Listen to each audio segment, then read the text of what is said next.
Company DSC ഉണ്ടെങ്കിൽ മാത്രമാണ് നമുക്ക് DPIIT അപ്ലൈ ചെയ്യാൻ വേണ്ടി പറ്റുള്ളൂ. കമ്പനി ഇൻകോർപ്പറേഷൻ DPIIT സീരീസിലെ മൂന്നാമത്തെ വീഡിയോ ആണിത്. ഇൻകോർപ്പറേഷൻ പ്രോസസ്സ് കംപ്ലീറ്റ് ആയതിനു ശേഷം കമ്പനിയുടെ പാൻ കാർഡ്, ടാൻ കാർഡ്, അതുപോലെ തന്നെ സർട്ടിഫിക്കറ്റ് ഓഫ് ഇൻകോർപ്പറേഷൻ എല്ലാം നമുക്ക് അവർ മെയിൽ ത്രൂ അയച്ചു തരും. അതിനുശേഷം നമ്മൾ DSC, അതായത് ഡിജിറ്റൽ സിഗ്നേച്ചർ, നമ്മുടെ പേഴ്സണൽ DSCയും വേണം, അതുപോലെ തന്നെ കമ്പനി DSCയും വേണം. എനിക്ക് പേഴ്സണൽ DSC ഉണ്ടായിരുന്നു, പക്ഷേ കമ്പനി DSC ഞാൻ വീണ്ടും ആ ഏജൻസി ത്രൂ ആണ് എടുത്തിട്ടുണ്ടായിരുന്നത്. ഇതിന് അപ്രോക്സിമേറ്റ്ലി ഒരു 2,000-2,500 റുപ്പീസ് ആയിട്ടുണ്ടായിരുന്നു. കമ്പനി ഇൻകോർപ്പറേറ്റ് ആയി കഴിഞ്ഞതിന് ശേഷം നമ്മളൊരു ബാങ്ക് അക്കൗണ്ട് നിർബന്ധമായിട്ട് സ്റ്റാർട്ട് ചെയ്യേണ്ടതാണ്. ഞാൻ മൾട്ടിപ്പിൾ ബാങ്ക്സിനെ അപ്രോച്ച് ചെയ്തതിന് ശേഷം ഫെഡറൽ ബാങ്ക് ആണ് ചൂസ് ചെയ്തത്. കാരണം 10,000 രൂപ മിനിമം ബാലൻസ് കീപ്പ് ചെയ്താൽ മതിയായിരുന്നു ഫെഡറൽ ബാങ്കിൽ. ബാക്കിയുള്ള ബാങ്കുകളിൽ ആവറേജ് 25,000 റുപ്പീസ് വേണമായിരുന്നു. ഞാൻ മുൻപത്തെ വീഡിയോയിൽ പറഞ്ഞിട്ടുണ്ടായിരുന്നു, റേസർ പേ റൈസുമായിട്ട് ഇൻകോർപ്പറേറ്റ് ചെയ്യുന്ന കമ്പനികളാണ് നമ്മൾ ഇൻകോർപ്പറേഷൻ പ്രോസസ്സും ബാക്കിയുള്ള കാര്യങ്ങളും മാനേജ് ചെയ്യുന്നതെന്നും. ഈ ഏജൻസി തന്നെയാണ് ഫോം 3, അതുപോലെ തന്നെ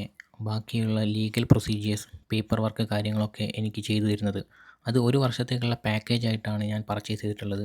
അറൗണ്ട് ഒരു 12,000 റുപ്പീസാണ് അതിനായിട്ടുള്ളത്. ബാക്കി വരുന്ന ഓരോ പ്രോസസ്സിന് വേണ്ടിയും, അതായത് സ്റ്റാർട്ടപ്പ് ഇന്ത്യ രജിസ്ട്രേഷൻ, അതുപോലെ തന്നെ ട്രേഡ് മാർക്ക് രജിസ്ട്രേഷൻ, ഇങ്ങനെയുള്ള കാര്യങ്ങൾക്ക് വേണ്ടി ഇവരുടെ ഏജൻറ്റ്സ് നിരന്തരമായിട്ട് നമ്മളെ കോൺടാക്റ്റ് ചെയ്യും. എന്നെ കോൺടാക്റ്റ് ചെയ്തിട്ടുണ്ടായിരുന്നു. പക്ഷേ അതിന്ന് നമുക്ക് വേണ്ട പാക്കേജ് മാത്രം നമ്മൾ ചൂസ് ചെയ്താൽ മതി. DPIIT രജിസ്ട്രേഷൻ്റെ ബാക്കി കാര്യങ്ങൾ അടുത്ത വീഡിയോയിൽ അപ്ഡേറ്റ് ചെയ്യുന്നതായിരിക്കും.